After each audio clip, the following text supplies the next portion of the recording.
Bom, como eu não vou poder participar da aula, né, estou gravando a minha parte, né, em virtude da viagem, e vou falar a respeito, eu e Duda, vamos falar a respeito das sequelas da mão na paralisia braquial obstétrica.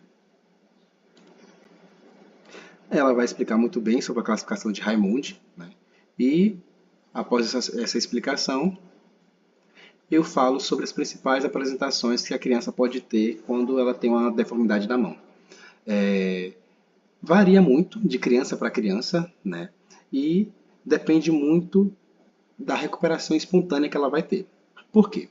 Quando a gente está recuperando o nervo, né, você tem a degeneração valeriana e tudo mais, as células Schwann migram para fazer a recuperação, você tem que a linha de desenvolvimento axonal, né, a gente sabe que o tubo neural ele se desenvolve em um sentido específico, e cada fibra axonal ela tem o seu próprio sentido. Então, por exemplo, o nervo que vai fazer a inervação da mão tem um sentido que vai do primeiro dedo, tem um sentido diferente do segundo dedo e por aí vai.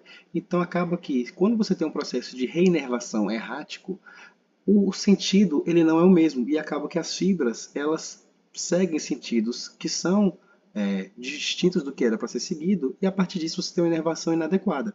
E isso se manifesta clinicamente como uma incapacidade de realizar o potencial movimento que ela poderia realizar e isso inclui ao longo do tempo, né, com deformidades que incluem a deformidade da mão. Esse artigo ele avaliou por pelo menos 2 anos crianças de diversas idades, né? Crianças com segmento mínimo de 2 anos, mas ele foi avaliado a partir de 100 procedimentos cirúrgicos de paralisia braquial obstétrica, né? Em 54 pacientes. E a partir disso, ele avaliou, né, as principais apresentações clínicas, né, desses 9 anos que as crianças apresentavam. Principalmente deformidades mais proximais, como extensão da metacarpofalangiana, né, instabilidade a nível do punho, desvio do punho, que a gente sabe que seria por conta de uma fraqueza radial, né, incapacidade de extensão do punho, flexão dos dedos e extensão, né, da interfalangiana ali. E a gente pode observar que as principais deformidades são a nível da do a nível mais proximal, né, do que a nível mais distal. Bom, quando operar também é outro tópico bastante importante, né? E durante toda toda a pesquisa, né, diversos artigos, eu cheguei ao ponto que principalmente são crianças acima dos 4 anos, né, quando a gente fala de deformidades. Por quê? Porque é uma criança que ela já tem um potencial maior, né, de aprender após também o processo de fisioterapia, ela já tem um potencial maior de fazer a recuperação. Então, se até pelo menos essa idade ela não conseguiu, é uma criança que ela não vai evoluir com uma melhora e necessita passar pelo procedimento cirúrgico para poder fazer a correção. Só que as possibilidades reconstrutivas dependem muito, né, da condição dos músculos que sobram para fazer aquele balanço, né, da contratura e também da condição do membro todo, né? E inclui, né, transferências tendinosas, tenodese, capsulodese e até mesmo osteotomia, né, e artrodese. E aí a gente vê também que, por exemplo, em deformidades mais proximais, como o ombro e cotovelo, principalmente crianças de 4 ou 6 anos, que estão ali na faixa pré-escolar, e quando a gente fala de antebraço e mão, principalmente crianças que são um pouco mais velhas, né? De 6 a 13 anos, ali na idade escolar.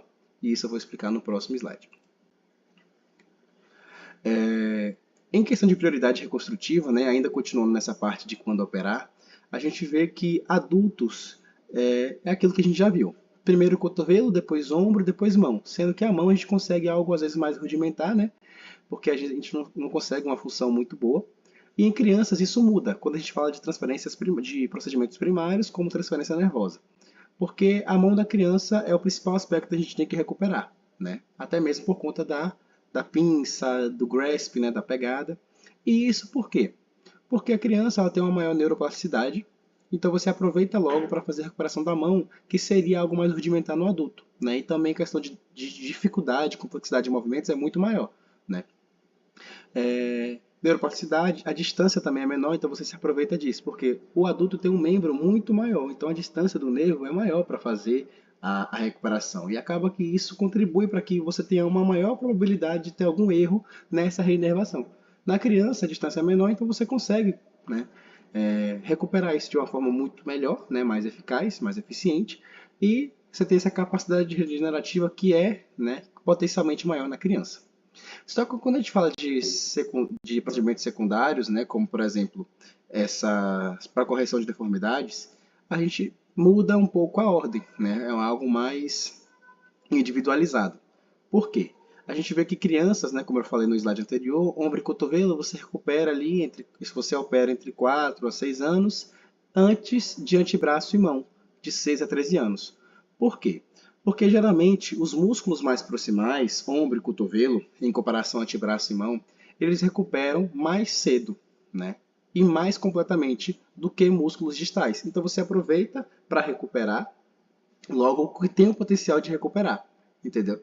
E aí você também tem que, por exemplo, as deformidades que acontecem mais proximalmente, como de ombro e cotovelo, geralmente você também tem possibilidades reconstrutivas maiores do que você tem em partes mais distais, como por exemplo, você pode utilizar o GRACE, você pode utilizar o grande dorsal para recuperar a flexão de cotovelo, sendo que para a mão, né, uma função mais complexa, você tem possibilidades, né, como transferência, às vezes você tem que fazer uma liberação, você tem que mudar a inserção de polia, né, para conseguir fazer a recuperação. E você também depende muito mais da estabilidade da articulação, como por exemplo a articulação metacarpofalangiana e a própria articulação do punho ali, né? Radiocarpal e unar carpal, para poder fazer essa transferência e garantir que a criança tenha essa estabilidade para que o movimento possa voltar a acontecer.